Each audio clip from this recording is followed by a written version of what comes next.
on. Hey, Ramon, so good to see you here. You made it. You made it in. Woohoo. I would love to introduce you to, as I already said, a fellow inspired spirit, I'd say. Guido, so lovely to have you here. Guido, like me, let me give everybody the opportunity to settle down a little bit, because we're actually quite early, so that's good. Don't run away. Come back. You give them the opportunity to switch rooms. I know. I shouldn't have done that, right? Well, but look who's coming back, right? The entire Dutch delegation, and they're sitting front row on their phones.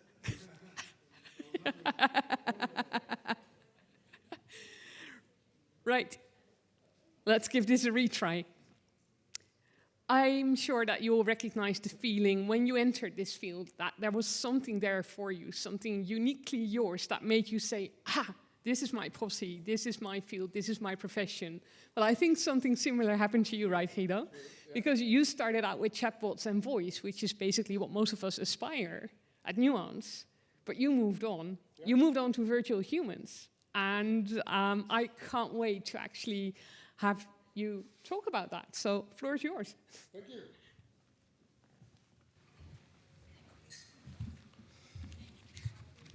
Well, good afternoon, everybody. And first of all, thank you for coming to this track, because there's choice, right? You could. Just 1 second. Are we streaming yet? Yeah? Okay.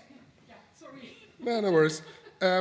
Thank you for coming to this track. There's choice, so I appreciate your being here to listen to to my story about digital humans. Well, as Maaike said, my name is Guido Jonge.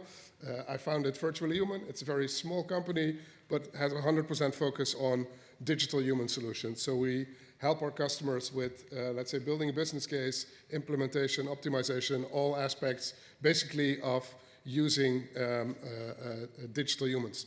And personally, I have a, let's say, history in customer service roles for a pretty long time. So I worked for contact center platforms, for the BPO companies, and as Maaike said, the last years for Nuance, a US-based company in chatbot technology and speech recognition. And there I first saw a digital human implementation, and I instantly fell in love with the technology and the possibilities it brings to basically level up the conversations with your customers. So at that point, we're going too fast. At that point, I decided, well, that needs to be the next step in what I do in my professional life, and I kept that promise to myself. Just curious, before we start, maybe a raise of hands. Anyone already interacted with a digital human or a website and an app? Oh, that's considerable. That's nice. That's nice. Cool. What I will do today, I will talk you basically from a top-down perspective through the digital human. So what is happening on a global level, what is happening on a cross-industry level, what are the, let's say, the developments over there, and then we'll deep dive into what's already possible today and how you can start tomorrow or maybe after tomorrow, as tomorrow is, of course, the last day of the conference. But give you some practical tips how to get started if you want to use this for your own brand as well. I guess there's room for Q&A afterwards. Otherwise, you can message me through the app or LinkedIn. I'm happy to answer all of your questions. I'm not sure what's happening with the presentation.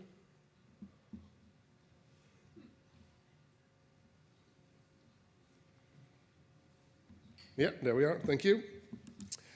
So first of all, for the high-level developments, this is a Facebook VR application or Meta VR application, Horizon Workrooms, and that's basically a VR co-working environment. So you can join this room either with your VR glasses or just from your laptop or your desktop, and you can join a meeting as your own avatars, And your avatar can be highly customizable, but it's all within presets. So you have certain body types, certain face shapes, a bit of hair, a bit of eyes, but still it's incredible how real the resemblance is with the person who creates the avatar. So it gives a real lifelike feeling when you're in this meeting. And if you move your head, you use your own voice, but if you move your head, and you look at someone who is in the meeting sitting next to you, then you can feel someone's presence, and you can almost touch somebody. You have the feeling you can touch somebody. Unfortunately, the only thing happens is that you knock over the cup of coffee that's on your desk because you didn't see it. But that's, let's say, one of the issues with VR that we didn't solve yet. But it really works. It really works well. This is what Meta is doing. This is a mesh for Microsoft Teams, and this is how we will join meetings in the near future. So you can join as your own avatar in a Teams meeting. So Microsoft will make it possible that by using the webcam, they take a picture of you, convert that in an avatar that has some basic animations, and it allows you to be in a meeting if you just woke up or simply don't feel like being there as your real person. And Microsoft, I need to look it up. They have a great payoff for this. So your personality shines as technology fades away. So they have real plans. So making, let's say, the avatar, the person, very important and adaptive, and the technology less important, because everyone knows Teams, everyone is used to work with it, but they'll just blend in this functionality, combined with, let's say, also holographic experiences. So they have quite some plans in this field. And then it's interesting, so we see big tech using this, looking at avatars as digital humans. We also see, let's say, some more local implementations.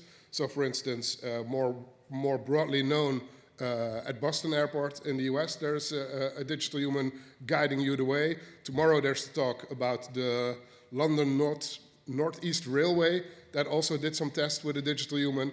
So there are some, let's say, more international deployments.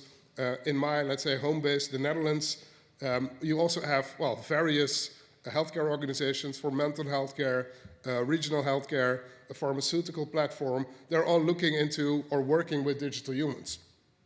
And I would like to tell you basically why they're all doing that. So what is it with these digital humans? What is the power of them that basically drives all the attention from the big players and the smaller players to this technology? And why is this about to break through? And that has to do with basically the visual layer that you can add to the conversations with your customers. It's about facial expressions, the power of facial expressions, and the power of body language that you can leverage when you use these digital humans. And, well, I'm not sure how many of them are in the room, but I guess every, let's say, bigger bank, bigger telco behind the scenes are doing their fair share of experiments with this technology. So it is happening, and I'd like to basically take you on the journey. Because imagine that this is a set of emotions that you can share with your customers in the conversations that you're already having with them. So imagine that you can make sure to convey a feeling of joy or sadness, patience or understanding, or any emotion that you want to share, that's possible by using this digital human connected with the technology you are already using today. That's quite a boost for the conversations that you're having with your customer or potential customers, and that gives some very clear benefits. This is an example. Well, it's maybe a bit controversial, but in Turkey there is a farmer who put a set of VR glasses on one of his cows, and compared to his fellow cows who were just standing there in their cold stable, this cow produced up to 15, so that's 15% additional milk while looking at green, grassy landscapes. So you can Google it. It seems to be real. I did some research on it, but it's the power of the visual layer. So if you look to something happens with your mind, and it influences how you behave, and that's a very important thing to understand when you consider to use this technology. And this could be an example from your own home, right? So if your partner is sitting on the couch, clearly not amused or upset, and you ask a question, "What's wrong, honey?" And the answer, it may be grumpy or not, is, "There's nothing wrong." Then there's a conflict between the verbal and the non-verbal message. And as you might know, or maybe not know, but then you will experience it, the non-verbal message wins from the verbal message. So although someone says there's nothing wrong, you clearly see that something is wrong, and that's what you will believe. So non-verbal over verbal. So you could say digital humans over chatbots. That's a very interesting thing to consider, and it gives you a lot of interesting tools in influencing the conversations that you have with your customers and future customers. And for me, I guess this is the most powerful sheet explaining why you should consider working with digital humans. So digital humans, they will basically give you a feeling, and that's something people will never forget. That's something people will talk about. So if you just share your transactional content, then you do what people expect from you, but when you use this additional visual layer with all these emotions, with an entire set of expressions, then you are really making a personal connection with your customers. And they will tell about it at parties, and they will remember what happened. So that will really do something with the relationship that you build. So in general, it's about automating experiences. So a website click will be an experience on a website, and you have the chatbot for the transaction, for providing the correct information, and you have the digital human if you also want to share a feeling together with that message. That's something the digital human can do perfectly. And you will see that, let's say, the results are there, and it's also about time that you start to basically surprise and delight your customers. So I did a bit of research for this presentation, of course, and this basically is what happens when I'm in the UK, I'm a customer and I want to buy a new phone or a new subscription. So this is the state of the telco chatbots in the UK. So there's not much surprise, there's not much delight, it's straightforward. So if I'm a customer, if I need to base my decision on my, let's say, my conversations with one of the brands, what will be my main trigger for a decision? It will be price, because there's nothing else. Everything else is basically the same. But before you can buy a subscription, you need a bank account. Unfortunately, it's the same for banking. It's one generic approach to customers. Same look and feel, same interface, maybe a different color. But even that color has been washed away if you look at retail. So this is about fashion, about design, about buying a pair of sneakers or whatever. But you wouldn't notice if you're a customer. But the good news is that this could be your brand. So this could also be how you approach the customers that decide to be in touch with you. Just to give them a warm welcome, someone who looks for contact, who's paying attention, and look at the beautiful smile, right? Even her eyes are smiling along. So this is a completely different way of, let's say, treating your customers, surprising your customers, and being in a conversation with them. And this works as well. So fortunately, not only cows respond to visual content, also humans do. So there's a clear visual hierarchy between images and text. And images, or in this case, the digital human, simply wins. So if you do this, if you start playing around with digital humans, you will attract your customers to your content, to your message, to whatever you have to say, or to whatever you want them to do.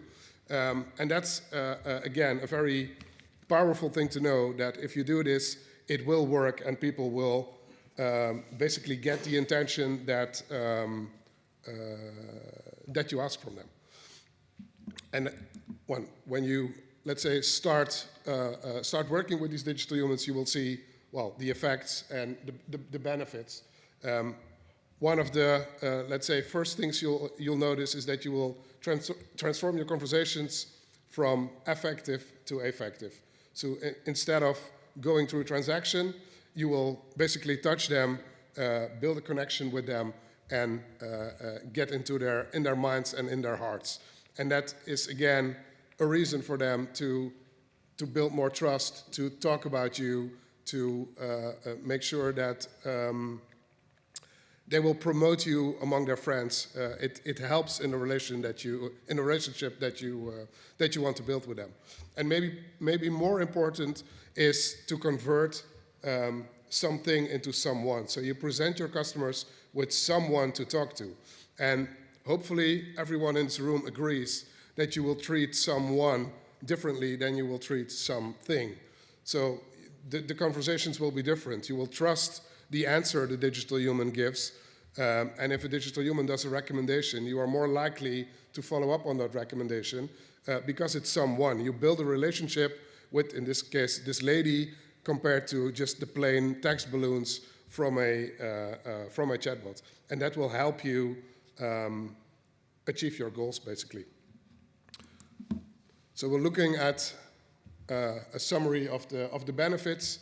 First one is audience. This will attract, let's say, new people to your conversations. People who stay away from chatbots and automatically pick the phone line will try this, will experience how good it is, and will, let's say, bring you additional traffic. Trust, we already touched on this. An interesting example is the US Army. So soldiers who came back from a war normally were interviewed by a psychiatrist to ask about any mental issues or whatever they wanted to talk about. And when they replaced the psychiatrist with a digital human, the soldiers were far more open. So they felt there was no bias, there was no judging, and they could talk openly about how they felt and what the war has done to them. So on that level as well are clear benefits of using, in some occasions, digital humans over, let's say, the real people. Impressing, we already mentioned that. So you will impress your customers, you will delight them, you will stand out from your competition, and that automatically leads to a higher Net Promoter Score. So you will build that score, and that leads to conversion, whatever conversion is for you.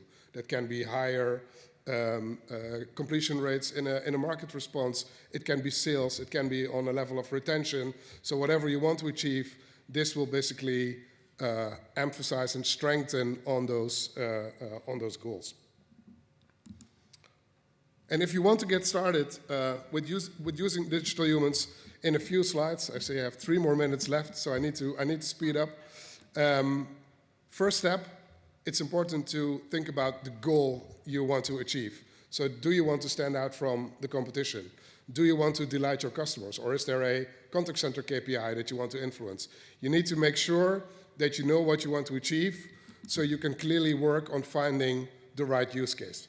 So I don't think it makes much sense to publish a digital human on your homepage for every interaction, right? If I have a simple question, then I just want the answer without a digital human, let's say, being involved.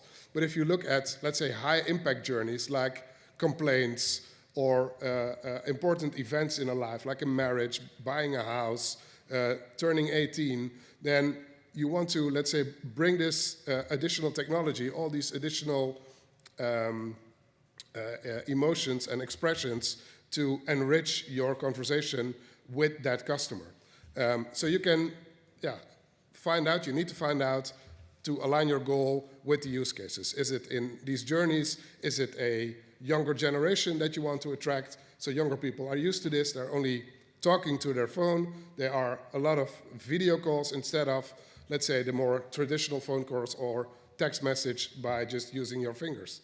Low literacy, also an example. People who don't read or understand that easy are more likely to understand a message when it's spoken to them and they see expressions in the same user interface. So some clear use cases that you basically, again, need to align with the goals that you have set.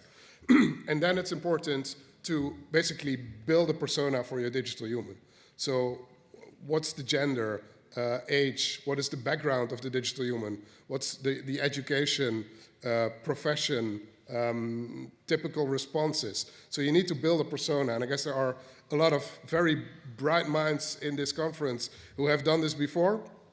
Maybe you've already done this for your existing chatbot, then you can just reuse it for a digital human. But it's important to know these things so you can go to the next step, and that is basically define how your digital human looks like. So based on your persona, you know it's a male or a female, you have an age range, you know if it needs to be a formal or an informal character, and based on all that, you can just tweak and find out what is the best fit for the digital human with your brand and your brand values that have been laid out in the persona. And once you've done that, then basically, well, this is common ground for the most of the people here. You can build your conversations around this digital human. So I won't touch too much on this, especially besides that you need to keep in mind that this is a multimodal solution. So there's text for the text balloons in the user interface. There is speech for the text-to-speech, the messages that the digital human speaks back, and there are the expressions, so the emotions. So all three need to be defined in a way that they are working together. This is how it can look like, left on mobile, right on desktop. So you have a bit of a feeling what's possible. And of course, if you want the digital human on the bottom left instead of on the bottom right, that's also possible. This is just to give a bit of a feeling. And when you've gone through all these steps, then the integration into your website or your app is basically the last step. And then you are out in the open and your customers can try this technology. I will skip this for the sake of time. And then this is what I want to share with you today. So thank you for your attention.